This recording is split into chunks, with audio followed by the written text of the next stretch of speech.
स्वागत आप सभी का बहुत बहुत और सभी दर्शकों को हमारी तरफ से धनत्रयोदशी, नरक चतुर्दशी, छोटी दीपावली और बड़ी दीपावली की बहुत बहुत शुभकामनाएं। देखिए, सर्वप्रथम तो इस बार इस बात को लेकर के बड़ा ही असमंजस की स्थिति चल रही है कि दीपावली किस दिन होनी चाहिए। ये बात तो मैं आपको अगली वीडियो में बताऊंगा। आज मैं सिर्फ आज की जो वीडियो है इसके माध्यम से केवल धनत्रयोदशी के विषय में चर्चा करूंगा। तो मतलब धनतेरस किस दिन पड़ रही है, क्योंकि धनतेरस से ही ये पंच महापर्वों का जो त्यौहार है, पवित्र त्यौहार है, ये प्रारंभ हो जाता है। तो पहला पंच महापर्व इसमें कौन कौन से हैं? पहला धनत्रयोदशी, दूसरा नरक चतुर्दशी और तीसरा जो है मुख्य पर्व दीपावली, चौथा गोवर्धन पूजा और पांचवा भाई दूज यमद्वितीया। तो इस प्रकार ये पंच महापर्वों की शुरुआत धनत्रयोदशी के दिन से हो जाती है। और वैसे भी धनत्रयोदशी अपने आप में बहुत ही महत्वपूर्ण है। इसके कई सारे कारण कि इस दिन जो है धन के देवता कुबेर की पूजा की जाती है। इस दिन देवताओं के वैद्य जो चिकित्सा जगत के परम गुरु भगवान धन्वंतरी की पूजा की जाती है। और साथ ही परंपरा भी है और मान्यताएं भी हैं कि इस दिन खरीदारी का बहुत बड़ा विशेष विधान होता है। तो सबसे पहले इस बार धनत्रयोदशी जो धनतेरस जो है 29 अक्टूबर को दिन मंगलवार को पड़ रही है। तो सबसे पहली बात तो यह है कि इस दिन प्रातःकाल 10:30 से पहले पहले त्रिपुष्कर योग पड़ रहा है। तो त्रिपुष्कर योग ऐसा योग होता है कि इस दिन अगर कोई भी शुभ कार्य किया जाए या कहीं भी पैसा इन्वेस्ट किया जाए या किसी चीज़ में पैसा मतलब इन्वेस्ट किया जाए या कोई नया कार्य प्रारंभ किया जाए तो 3 गुना उसका लाभ होता है, 3 गुना बेनिफिट होता है।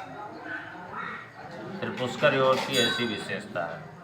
और इसके बाद में दूसरी खास चीज़ क्या है कि जैसे ही त्रिपुष्कर योग समाप्त होगा, त्रयोदशी तिथि प्रारंभ हो जाएगी 10:30 से, तो तुरंत उसके बाद में सिद्ध योग प्रारंभ हो जाएगा। क्योंकि त्रयोदशी में मंगलवार का संयोग बड़ा ही सुखद संयोग बनाता है, सुखद योग बनाता है, उत्तम योग बनाता है, सिद्ध योग बनाता है। तो इस तरह सबसे पहले तो यही है कि इस बार की जो त्रयोदशी है चल अचल संपत्ति खरीदने के लिए बहुत ही महत्वपूर्ण है और कोई भी शुभ कार्य करने के लिए भी बहुत ही महत्वपूर्ण है। क्योंकि जो वृद्धि वाले जो भी कार्य हैं उनको करने से उनमें 3 गुना वृद्धि। और कोई भी कार्य अगर किसी कामना विशेष से किया जाए तो वो कार्य सिद्ध अवश्य होगा। इसके अलावा इस दिन जो है कुछ खरीदने की परंपरा होती है, खास करके बर्तन खरीदने की परंपरा होती है। तो बर्तन क्यों खरीदा जाता है? क्योंकि समुद्र मंथन के दौरान जिस समय भगवान धन्वंतरी चिकित्सा जगत के गुरु देवताओं के वैद्य भगवान धन्वंतरी प्रकट हुए तो उनके हाथ में अमृत कलश था। तो इसलिए वो परंपरा जुड़ी हुई है कि उस दिन बर्तन खरीदने से घर में सुख समृद्धि आती है, आरोग्यता प्राप्त होती है। और साथ ही अगर विशेष करके वो चांदी का बर्तन खरीदा जाए तो मानसिक संतुष्टि होती है, मन प्रसन्न होता है। तो इसलिए इस दिन बर्तन खरीदने की विशेष परंपरा है। और साथ ही इस दिन चल अचल संपत्ति भी खरीदा जा सकता है। इस दिन कुबेर के निमित्त लक्ष्मी और गणेश, धन के देवता कुबेर के निमित्त दीप भी जलाना चाहिए। हो सके तो 13 दीप दान करें, क्योंकि 13 दीप दान करने से या इस दिन संपत्ति खरीदने से उसमें 13 गुना की वृद्धि होती है, ऐसा कहा गया, ऐसी मान्यता है। तो ये तो हो गई खरीदने और उसकी परंपरा। साथ ही कुछ विशेष ऐसी चीज़ें हैं कि जो धनतेरस के दिन खरीदने से घर में लाभ होता है और खुशहाली आती है और वर्ष भर सुख समृद्धि संपन्नता बनी रहती है। तो वो कुछ चीज़ें कौन सी ऐसी चीज़ें हैं जिनको इस दिन विशेष रूप से खरीदना चाहिए। तो पहला तो है गणेश लक्ष्मी की मूर्ति। इस दिन गणेश लक्ष्मी की मूर्ति खरीदनी चाहिए और उसी की पूजा करनी चाहिए। साथ ही धातु सोना या चांदी, दूसरा जो है सोना और चांदी, तीसरा शंख और चौथा धन के देवता कुबेर की तस्वीर, पांचवा झाड़ू, छठा नमक, सातवां साबुत धनिया, आठवां गोमती चक्र और नौवां कौड़िया और 10वां कछुआ। इन विशेष 10 चीज़ों को खरीदने से एक तो माँ लक्ष्मी की कृपा होती है और साथ ही घर में निरंतर संपन्नता बनी रहती है, कभी भी आर्थिक परेशानी नहीं होती है। तो इस दिन एक तो चल अचल संपत्ति खरीदना चाहिए, दूसरा बर्तन खरीदने के अलावा इन 10 चीज़ों को खरीदने से विशेष लाभ होता है, संपन्नता आती है और माँ लक्ष्मी की प्रसन्नता होती है। साथ ही इस दिन 13 दीपक जलाना चाहिए और इस दिन भगवान धन्वंतरी की भी विशेष पूजा करनी चाहिए, क्योंकि ऐसा करने से आरोग्यता की प्राप्ति होती है।